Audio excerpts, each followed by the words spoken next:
প্রাপ্তির কিছুই ছিল না, তবে রাজকীয়ভাবে বিদায় নেওয়ার পণ করেছিল সেনেগাল। তাই তো লাল কার্ডে পথ হারানো ইরাকের উপর রীতিমতো ঝাঁপিয়ে পড়ল তারা।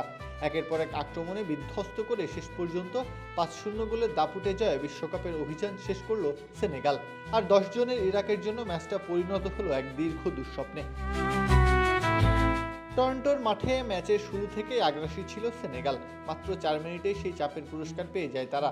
দুর্দান্ত এক আক্রমণ থেকে গোল করে দলকে এগিয়ে দেন হাবিব দিয়ারা। শুরুতেই পিছিয়ে পড়া ইরাক তখনও ঘুরে দাঁড়ানোর স্বপ্ন দেখছিল, কিন্তু সেই স্বপ্ন ভেঙে চুরমার ১৩ মিনিটেই।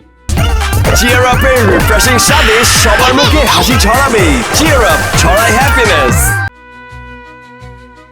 সাদিও মানেকে নিশ্চিত গোলের সুযোগ থেকে বঞ্চিত করায় সরাসরি লাল কার্ড দেখেন ইরাকের ডিফেন্ডার রেবিন সুলাকা। ১০ জনের দলে পরিণত হওয়ার পর থেকেই ম্যাচের নিয়ন্ত্রণ পুরোপুরি চলে যায় সেনেগালের হাতে। প্রথমার্ধে আরও কয়েকটি নিশ্চিত সুযোগ তৈরি করলেও ব্যবধান বাড়াতে পারেনি তারা। তাই তো ১-০ গোলের লিড নিয়ে বিরতিতে যায় আফ্রিকার দলটি। দ্বিতীয়ার্ধে অবশ্য আর কোনো দয়া দেখায়নি সেনেগাল। ৫৬ মিনিটে ইসমাইলা সারের গোল দিয়েই শুরু হয় তাদের গোল উৎসব। দ্বিতীয় গোলের ধাক্কা সামলানোর আগে আরও বড় আঘাত। বদলি হিসেবে মাঠে নেমে মাত্র ২ মিনিটের মধ্যে দুর্দান্ত শটে তৃতীয় গোলটি করেন পাপে গেয়ে। মুহূর্তেই ম্যাচের সব উত্তেজনা শেষ হয়ে যায়। কিন্তু সেনেগালের ক্ষুধা তখনও মেটেনি। ৭১ মিনিটে আবারও গোলের দেখা পান পাপে গেয়ে। ব্যক্তিগত জোড়া গোলের পাশাপাশি দলের চতুর্থ গোলটিও এনে দেন তিনি। ইরাকের ক্লান্ত রক্ষণভাগ তখন শুধু বল কুড়ানো ছাড়া আর কিছুই করতে পারছিল না।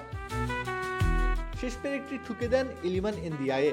ম্যাচের ৮২ মিনিটে আরেকটি দারুণ আক্রমণ থেকে গোল করে স্কোরলাইনে ৫-০ করেন তিনি। শেষ কয়েক মিনিটে ইরাকের খেলোয়াড়দের শরীরী ভাষাতেই ফুটে উঠছিল আত্মসমর্পণের ছবি। যদিও এই জয় নকআউটের দরজা খুলে দেওয়ার জন্য যথেষ্ট ছিল না সেনেগালের জন্য। তবুও বিশ্বকাপের মঞ্চ থেকে বিদায়টা অন্তত মাথা উঁচু করেই নিল তারা। প্রত্যহ কাব্য, খেলা ৭১।